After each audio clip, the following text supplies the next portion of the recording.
أعوذ بالله من الشيطان الرجيم بسم الله الرحمن الرحيم الحمد لله رب العالمين والعاقبة له للتقوى واليقين والصلاة والسلام على أشرف الأنبياء والمرسلين خاتم النبيين بالقاسم محمد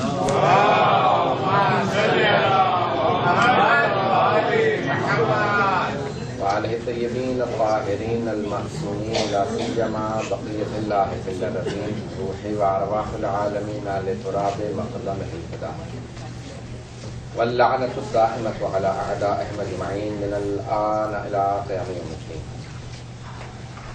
أما بعد فقد قال الله الحكيم في كتابه الكريم بسم الله الرحمن الرحيم عما يتساءلون عن النبأ العظيم الذي هم فيه مختلفون كلا سيعلمون ثم كلا سيعلمون ألم نجعل الأرض مهادا وجعلنا من الجبال أوتادا وخلقناكم أزواجا صدق الله العلي العظيم. صلوات.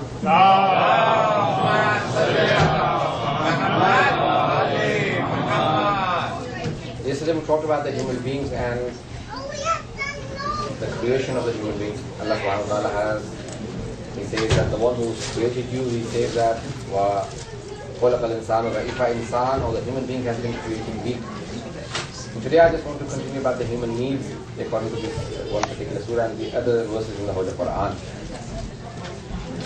There are many different verses that talk about the human needs, and Allah subhanahu wa ta'ala in this particular surah He says وَخَلَقْنَاكُمْ أَزْوَاجًا, we have created you as pairs and we are in need of therefore of a partner, and we are human beings. As human beings we are social animals.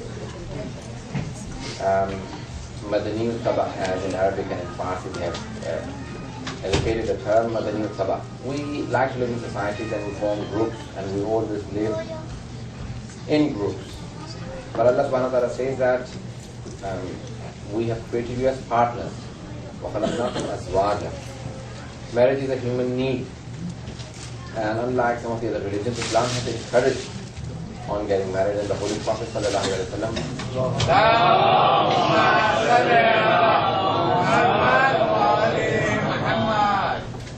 he says that marriage is my practice. النكاح من سنتي فمن رغب عن سنتي فليس مني. Whoever refrains from getting married has disobeyed or has gone against my sunnah, and has gone against my practice. فليس مني. He is not from me, meaning he is not one of my followers, he is not a true Muslim. Aimma alayhimus salam, if you look at the books on nikah, on the marriage, the Aimma alayhimus salam have said so many ahadith. In fact, this number of traditions in the chapters, in the 5 chapters we have, there are 30 volumes of Masail al-Shia, there will be something like 5 volumes on hadith, a hadith on namaz, something like 3 or 4 volumes on hajj, and 2 full volumes on Kitab al-Nikah. Can you imagine how many ahadith we have on marriage? All the issues pertaining to marriage and regarding the marriage. Allah subhanahu wa ta'ala has highly emphasized in the Holy Quran. There are many verses that describe the human need of marriage. Now especially in these countries, Allah subhanahu wa ta'ala says that I gave you the needs and I gave you the halal means of fulfilling your needs. So get married. And your rizq, in our, our societies, we say that once you are financially established, that's when you should get married. Allah subhanahu wa ta'ala says, no, get married and you will be financially established. We, go the opposite direction of Allah subhanahu wa ta'ala. Our logic is quite the opposite. Our society, if you go, if a boy makes a proposal, they say, what job do you have? Where is your house? What is your bank balance? And all of those conditions, so they discourage him from getting married. Education and so many other things. But education is the only thing Islam actually encourages. That you should, the only reason you can delay your marriage is education. So that is the only thing. I will not go into the details of ahadith that actually say that. It is mustahab for everyone to get married early, except for the people who want to continue in education. So they should delay, because it's a distraction for the people who are taking knowledge. And many of the ulama, the great ulama, not all, but many of the great ulama, they delayed their marriage until they actually qualified as ijtihad, or most of them are not ijtihad. Some of them are from olden times, when they were in the late 20s or early 30s, that's when they got married, only and only because of education. So that is the only reason you can delay, but all other reasons are wrong for for delaying the marriage. All other reasons are wrong. But even in education, if it becomes a situation where you may be indulging into haram, then it is wajib to get married. Nikah can be mustahab. It is generally mustahab. But for a person who may go into haram, it is wajib for him. And otherwise it is mustahab sunnah. Now, the ayat in the Holy Quran that talks about marriage, the love that Allah subhanahu wa ta'ala says that I have placed. You are born with your relations. Your father, mother, and all the relations, you are born with them. You don't choose your relations. Allah subhanahu wa ta'ala says you choose a partner. And Allah subhanahu wa ta'ala says, وَجَعَلَ بَيْنَهُمَا مَوَدَّةً. Allah subhanahu wa ta'ala says, it is I who place that deep love between husband and wife. He says that is the relationship that you choose and I place the love. Now look at the verse that Allah subhanahu wa ta'ala describes the relationship. He says, هُنَّ لِبَاسٌ لَكُمْ وَأَنْتُمْ لِبَاسٌ لَهُنَّ. This is the beauty of Islam and the Holy Quran. Allah subhanahu wa ta'ala says that your wives are a means of a dress for you and you are a dress for them. Libas is the beautiful term that Allah subhanahu wa ta'ala uses. تمہاری بیویاں تمہارا لباس ہیں اور تم اپنی بیویوں کا لباس. Now I want to describe some of the explanations that the ulama have given about the dress. Number one, is everyone listening? Number one, the first many explanations that the scholars have given. They say, number one, your dress makes you look nice. Yes? It is the dress that makes a person look nice. Therefore, the partners should look each other nice in front of their own family. Do not downgrade them, do not degrade them, but make them look nice in your family. For the husband, he should not criticize his wife in front of his wife, and he should praise her and make her in such a way, not that, don't overdo it, for either way I'm saying, but do it in such a way that it is shown as respect for each other. Allah subhanahu wa ta'ala says, you're a libas, a dress for each other. So Allah subhanahu wa ta'ala describes in the Holy Quran that you should always make your partner look nice in your family. Both the wife should make the husband look nice in her family, and the husband should make his wife look nice in his family. That is number one. Number two, the dress hides and covers all of your deficiencies. If I may have a cut or any wound or anything like that, my whole body is covered because of my dress. It covers all of my deficiencies. That's how the couple should be with each other. They should hide the deficiencies of each other. They should not disclose. ایک دوسرے کے عیب چھپے. لباس جو ہے نا وہ سارے عیب چھپاتے تھے. انسان کے عیب چھپے بھی ہوتے ہیں. اب یہاں مغربی دنیا کے اندر تو عیب ظاہر کرنے کی باتیں ہو رہی ہیں. ہمارے اسلام میں نہیں. لباس انسان کے عیب چھپاتا ہے. کہا کہ میاں بیوی کو ایسا ہونا چاہیے کہ بیوی شوہر کے عیبوں کو چھپائے, شوہر بیوی کے عیبوں کو چھپائے. ڈسکلوز نہ کریں. They should hide the deficiencies and the weak parts, not disclose. The other quality of dress is that in winter it covers you from the cold weather, and in summer it stops the heat from getting to your skin. گرمیوں کے لباس آپ لوگ بڑے باریک لباس پہنے تھے تاکہ زیادہ گرمی نہ لگے, دھوپ سے بچیں. سردیوں میں موٹا لباس پہنتے تاکہ سردی نہ لگے. زندگی کے اتار چڑھاؤ ہیں, گرمی ہے, سردی ہے, اس سے بچنے کے لیے انسان لباس پہنتا ہے زندگی کی گرمی اور سردی سے. اسی طرح سے میاں بیوی ایک دوسرے کو زندگی کی سختیوں اور زندگی کی آرامیوں میں ایک دوسرے کا ساتھ دیں. ایسا نہ ہو کہ سخت وقت میں ساتھ چھوڑ دیں, اچھے وقت میں ساتھ رہیں. They should, from the ups and downs of this world, they should protect each other and should always back each other up and support the other partner, rather than only supporting in the good times and not supporting in the bad times. So in the hots and colds of this life, in the ups and downs of this life, in the good and bad times of this life, the husband and wife should support each other. Now there are many other verses I do not wish to go into, but this is one of the things that Allah subhanahu wa ta'ala says, that this is one of the needs of the human life.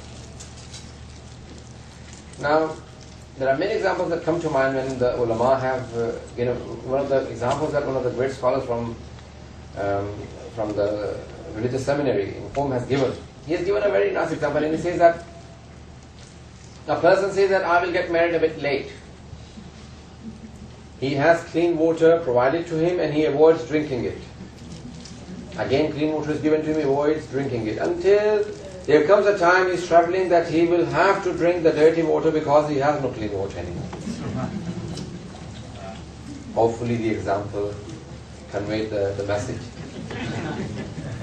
We many times say, I'm not getting married yet, not yet, until it may become that you do something haram that Allah subhanahu wa ta'ala forbids. When He has given you the halal means, then say, labbaik wallah, you gave me halal means, then I will submit to your will and I will get married. And do not indulge into anything haram. Stop yourself and protect yourself. Allah subhanahu wa ta'ala has made you. Islam is a religion that made, the marriage halal. It's discouraged. In many of the religions like Buddhists and Hindus and even the Christians, now they actually made it, legal for the priests to get married. The corruption, not getting married. So the corruption in society is avoiding to get married. Islam says no, form families. One of the most beautiful things that marriage teaches you is sacrifice. Most of us are selfish and we always think about I, me, I, my food, my house, my clothes, I. Islam says no. Don't think about I all the time. We. Even in English they say my other half. So you always think about the other partner. No, I cannot eat outside. I have someone waiting. So always think about other people. Do not become selfish and always think about I let me enjoy myself. Islam is all about caring for other people. ایک اردو کا بڑا پیارا شعر ہے کہ خدا کے بندے تو ہیں ہزاروں بنوں میں پھرتے ہیں مارے مارے میں اس کا بندہ بنوں گا جس کو خدا کے بندوں سے پیار ہو. We are sometimes so selfish, we always think about ourselves. Islam says no, sacrifice for other people, live a life for others rather than just living for self. Even today in the early session we were saying that it is not, how do you ascend in your taqwa, in your piety, in your level, in iman? How does it increase? Islam says that you cannot ascend, you cannot go further in iman until you bring the person who was with you in the lower level. Once you go on a higher level, hold the hand of the other person who was in a lower level, bring him to your status, and then you will go further. اسلام کی تعلیمات یہ ہیں کہ تقوی میں انسان تب ترقی کرتا ہے جب انسان جس درجے پہ پہنچ گیا تو جو لوگ پیچھے رہ گئے تھے انہیں اس درجے پہ لیا کہ جہاں پہ وہ خود تھا. اب اگلے درجے میں خدا خود بخود اس کو پہنچائے گا. وہ چیزیں جو دوسروں کو بصیرت نہیں تھی وہ خود دیکھنے لگے گا. معصوم فرماتے ہیں کہ انسان یہ کمال نہیں ہے کہ انسان کو بصیرت ہو دوسروں کے عیب تلاش کرے. بصیرت یہ ہے کہ انسان کو اپنے عیب نظر آنے لگے. بصیرت یہ نہیں. ہمیں تو بہت سے لوگ سمجھتے ہیں کہ ہمیں دوسروں کے عیب نظر آ رہے ہیں, وہ ایسا ہے, وہ ویسا ہے, وہ ویسا ہے. میں بہت بصیرت ہوں, میری بہت بصیرت ہے, میں تو بہت واعظ ہوں, بہت عقل مند ہوں, ذہین ہوں, مجھے سب کے عیب نظر آتے ہیں. یہ جہالت کی علامت ہے, یہ بصیرت نہیں ہے.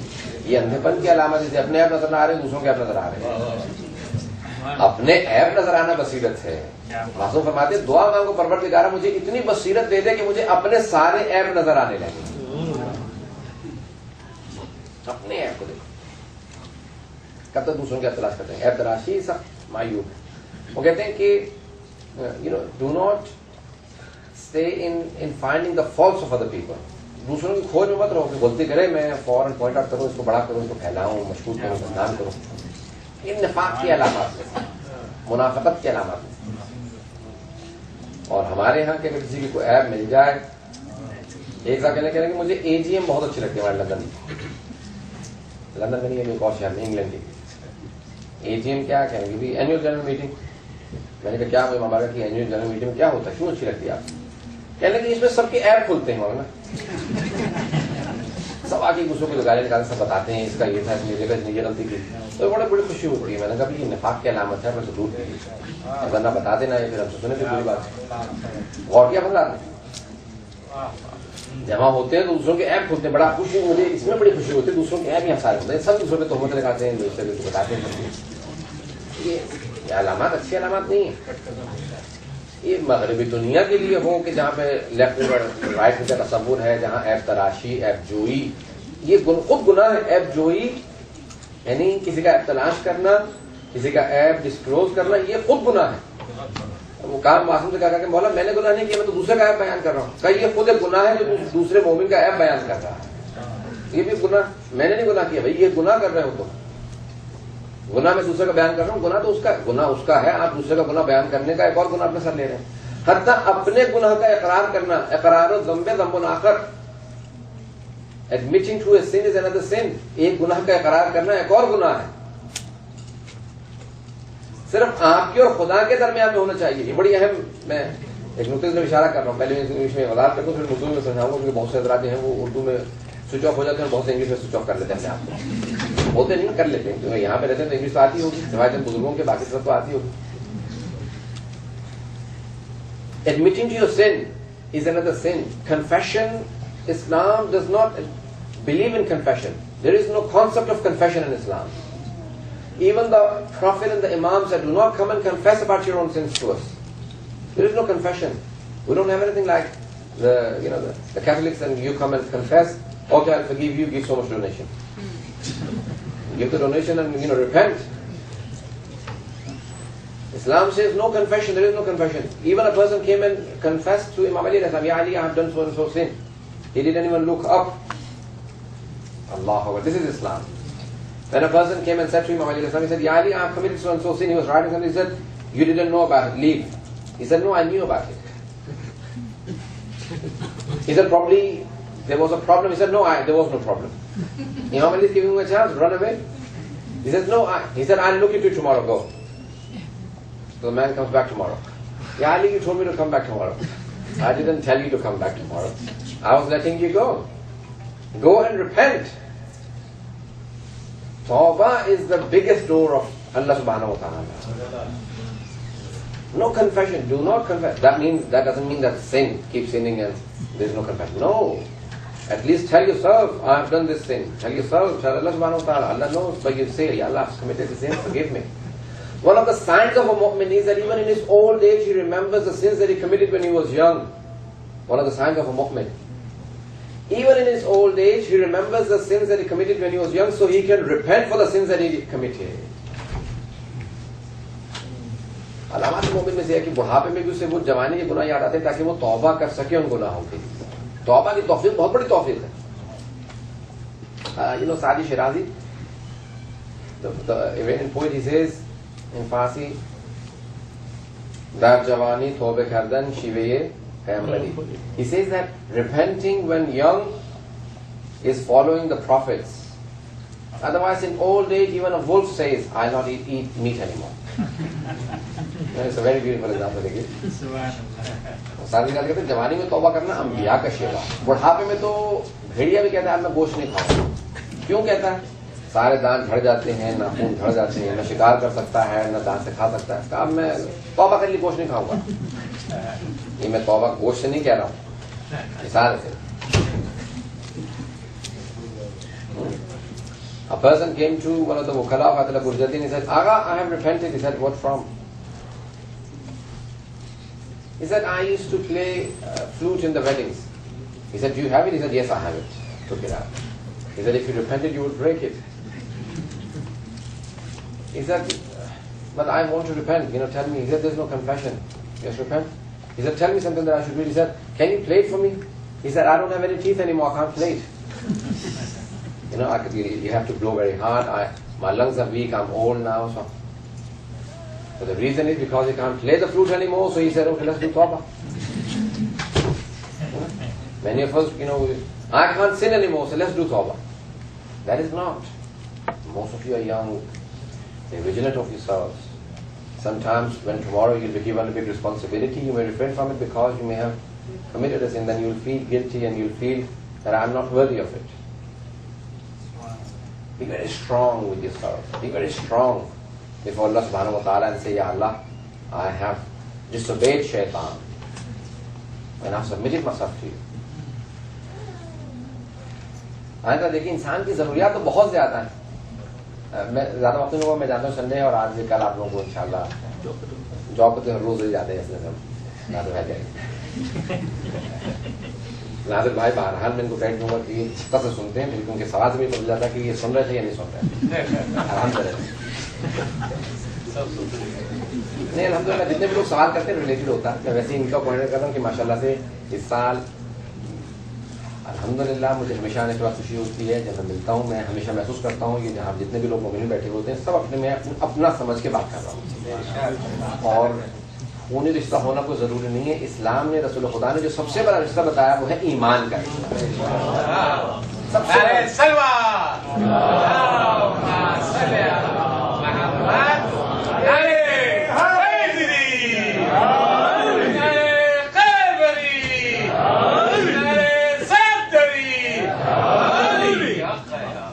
سے بڑا رشتہ. لیکن رسول خدا نے سارے جتنے بھی جو عربوں میں چیزیں آئی تھی نا، یہ خاندانی تعصب ہے، نسلی تعصب ہے، لسانی تعصب ہے، زبان کا ہے، رنگ کا ہے، سب تعصب کو توڑا. کہا کہ تم سب کے سب آپس میں آپس میں سب کو تمہیں بھائی بھائی بنا دیا ہے. اخوان قرآن کی آیت ہے کہ تم سب بھائی ہو آپس میں. لیکن یہ تو یہ کالا ہے، میں گورا ہوں. انہوں نے کہا گورے اور کالے کا کیا فرق ہے؟ یہ عرب ہے، میں عجم ہوں. کوئی نہیں، تم میں سب میں ایک چیز کامن ہے، وہ ہے ایمان. اگر ایمان رکھتے ہو تو تم سب آپس میں بھائی بھائی. سب سے بڑا رشتہ جو ہے وہ ایمان کا رشتہ ہے. میں اپنا سمجھ کے تم سے بات کرتا ہوں یہاں پہ.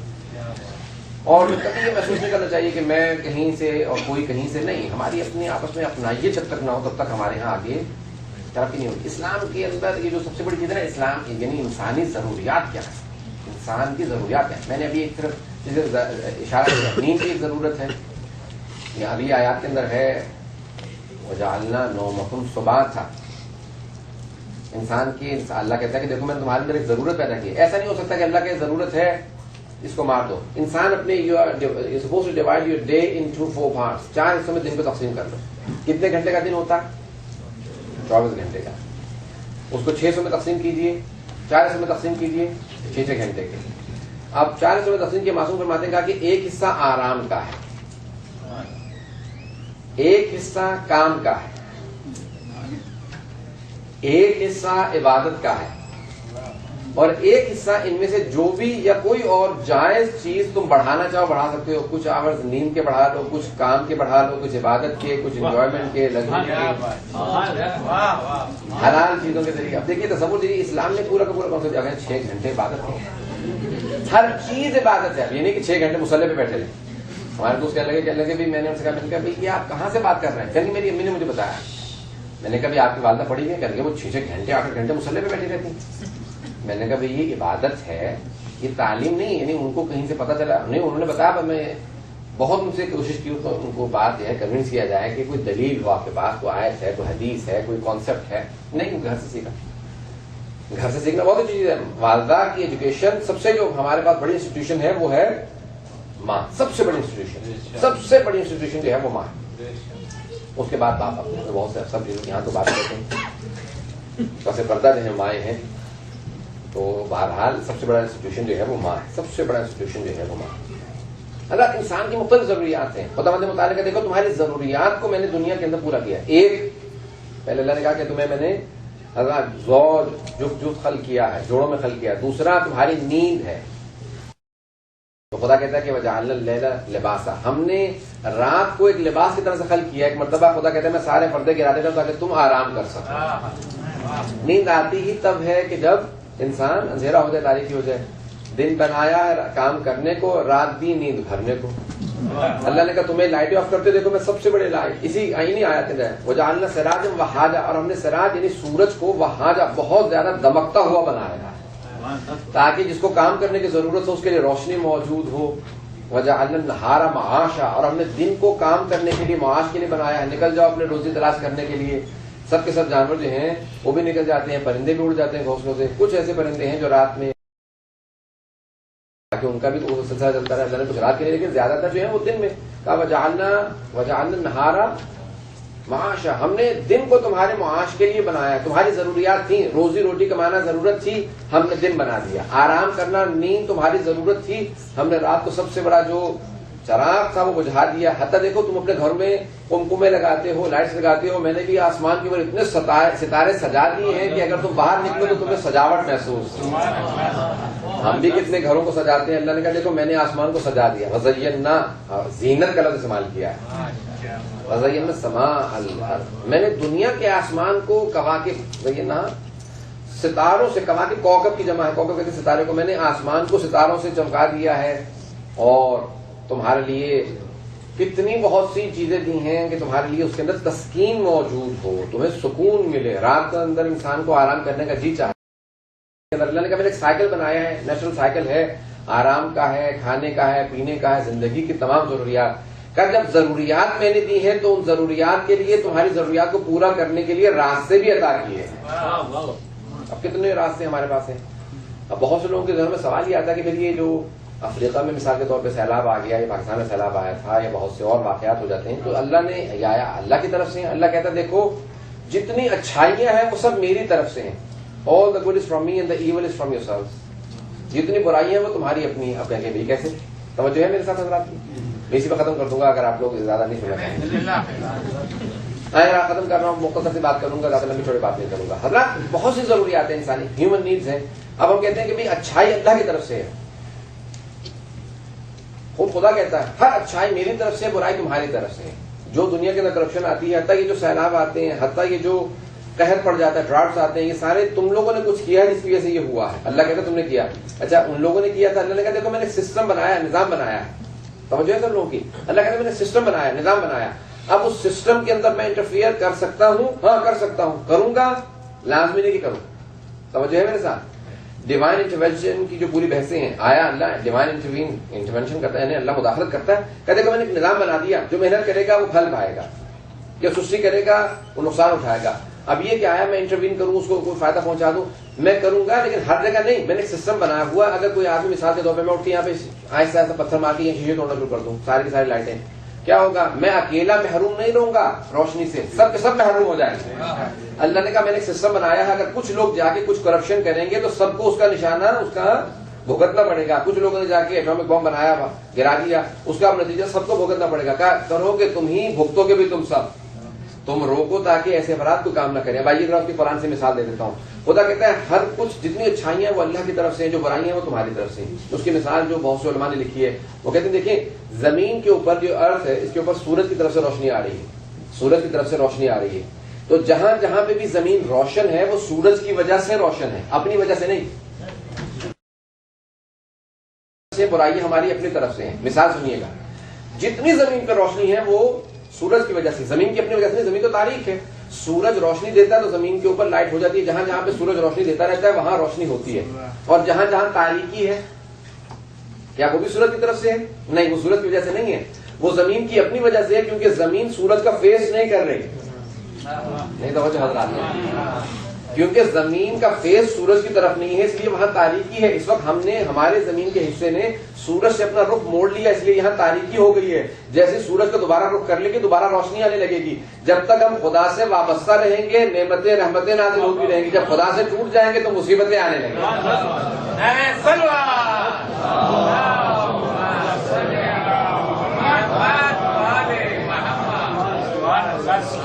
خدا کہتا ہے کہ جتنی نعمتیں ہیں, حتیٰ میں نے وادیاں بنائی ہیں کسی مقصد کے تحت, پہاڑ بنائے ہیں کسی مقصد کے تحت. والجبال اوتادا, وسط کہتے ہیں, اوتاد جمع ہے وسط کی, وسط کہتے ہیں کیل کو. اللہ کہتا ہے کہ جس طرح سے تم اپنے کوئی چیز بناتے ہو اس میں کیلیں لگاتے تاکہ گر نہ جائے چیز, تو کہا اس طرح میں نے زمین کے اندر جس طرح سے کیلیں لگاتے ہو تو میں نے پہاڑ کیلوں کی طرح سے لگا دی.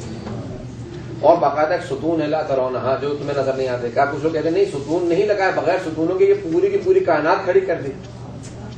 حضرات یہ جتنی بھی آپ نے بلڈنگ کھڑی کر رکھی ہے اس کی چھت کو کسی سہارے کی ضرورت ہے, کسی بہت, یعنی آپ کو یا وال بنانی پڑے گی, پلر دینا پڑے گا, کہیں پہ تب کھڑا ہوگا. اللہ کہتے ہیں دیکھو تو صحیح, یہ تمہاری چھوٹی چھوٹی سی چھتیں تم بناتے ہو, اس کو سہاروں کی ضرورت ہوتی ہے. میں نے اتنا بڑا آسمان کھڑا کر دیا, اس میں کوئی سہارا نہیں ہے لیکن تمہارے اوپر گرتا بھی نہیں ہے. پھر میری قدرت کے مقابلے میں کھڑے ہو جاتے ہو, تکبر کرتے ہو کہ میں اللہ کو نہیں مانوں گا, اللہ کی عبادت نہیں کروں گا, نافرمانی کروں گا. کہ میری قدرت دیکھو تو صحیح, اگر میں تمہیں ہلاک کرنا چاہوں تو ایک لحظے میں ختم کر دوں, یہی آکسیجن بند ہو جائے. ابھی جو امریکہ نے ایک بم بنایا وہ تاکہ بھی ہم افغانستان میں گرائیں گے, 500 میٹر تک جو ہے وہ آکسیجن جو ہے خشک ہو جائے گی, انسان سانس گھٹ کے مر جائے گا. اب یہ کیا وہ شیطانی کام جو ہے کہ جتنا ہو سکے لوگوں کو چلے جس کے لیے بھی ہو, دہشت گردوں کے لیے بری چیز ہے. میں لیکن کہتا ہوں لیکن ویپن بن گیا, اس کے اندر کتنے انوسنٹ بھی لوگ مریں گے. جنگ فوج یہ اسلام میں سخت اس کی مذمت کی گئی, تب تک کہ جتنا ہو سکے. رسول خدا ائمہ علیہ السلام کتنے سخت قانون بناتے ہیں جنگ کے لیے, فوج کے لیے. اسی لیے ہمارے فقہا سب کے سب کہتے ہیں کہ ہمارے ہاں جہاد بغیر معصوم کی لیڈنگ کے ہو ہی نہیں سکتا. جب تک کہ معصوم نمائندہ نہ آئے تب تک کوئی جہاد ابتدا نہیں کر سکتا. افینسو وار ہو ہی نہیں سکتی سوائے معصوم نمائندے کے. کتنا بڑا نظریہ یہ ہمارے فقہا کا نظریہ. کیونکہ وہ جانتے ہیں افینسو وار جب کرنی ہوگی تو اس کے اندر کتنی شرائط ہیں, کس کا لحاظ رکھنا ہوگا. امام زمانہ آنے کے بعد انہی چیزوں پہ بیعت لیں گے, کہیں گے بیعت کرو گے میری, جس علاقے میں جاؤ گے مستورات سے بے حرمتی نہیں کرو گے، بوڑھوں کو اذیت نہیں دو گے، بچوں کو قتل نہیں کرو گے، ساری وہی شرائط لگائیں گے کم معلوم ہے، لیکن پھر بھی انہی شرائط کو تم ہی توڑو گے، اس لیے بیعت کرو، ان شرائط پہ قسم کھا کے کہو کہ ان کی مخالفت نہیں کرو. آپ نے غور کیا انہیں چھوٹی بنیادی چیزوں پہ. ہماری بہت سی ضروریات ہیں، یہاں سوال جواب نہیں کروں گا، سوال ہو چکے ہیں. پروردگار ہم سب کی توفیقات کے اندر اضافہ فرما، ہمیں دین پہ عمل کرنے کی توفیق عنایت فرما، ہم سب کی عاقبت کا خیر فرما، صاحب الزمان علیہ السلام کے ظہور میں تعجیل فرما. پروردگار جہاں جہاں مومن بسیں سب کے جان مال عزت آبرو کی حفاظت فرما. پروردگار بحرین کے پارجنا کے مومن کی حفاظت فرما. پروردگار جتنے افراد نے مسلمہ سے دعا کی سب کی دعاؤں کو مستجاب فرما. جو مومن بے اولاد سب کو اولاد عنایت فرما. مقروضوں کے قرضوں کو ادا فرما. پریشان حالوں کی پریشانیاں دور فرما. اس مرکز کو زندگی راج ترقی عنایت فرما. پروردگار جتنے افراد یہاں موجود ہیں سب کی دعاؤں کو مستجاب فرما. ہمارے سب کے مرحومین کی مغفرت فرما. ربنا تقبل منا انك انت السميع العليم بحق محمد وآله الطيبين الطاهرين المعصومين. ایک سورہ فاتحہ اور تین سورہ اخلاص پڑھ کے جو آدمی مدینہ کے مرحومین کے لیے خصوصاً جنہوں نے آج کا اسپانسر کیا تھا اور افطار وغیرہ کا سلسلہ ان کے مرحومین کو ثواب.